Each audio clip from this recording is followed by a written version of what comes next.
Unatoč tomu što je pobjednik turnira Darushafaha, zadarske navijače najviše je zanimala borba za treće mjesto, odnosno susret Zadra i Lokomotiva Kubana, kluba koji je prošle godine igrao na Final Fouru Euroligi.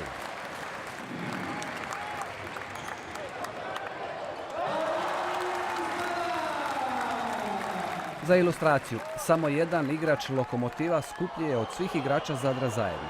To se međutim nije vidjelo na terenu.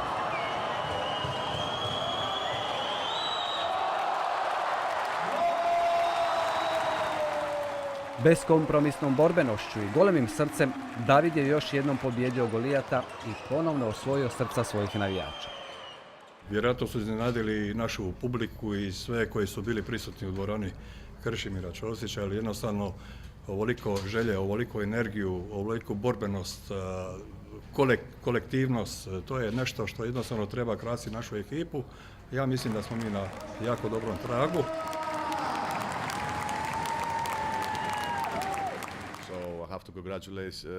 Moram čestitati Zadru. Odigrali su vrlo dobru utakmicu, fizički čvrstu, imali su dobru filozofiju igre, a nama preostaje još mnogo posla.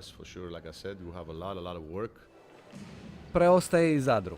Kako smo spomenuli na početku, pobjednik turnira je Darushafaha.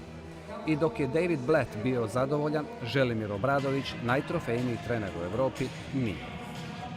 Ne mogu da ne kažem da ovi mlađi igrači ne shvataju šta znači srčanost na terenu, šta znači prilika da igraš u Fenerbahčevu, šta znači motivisanost. Ako ne nauče ove, naučit će iduće godine, do novog ZDBT-a 2017. godine.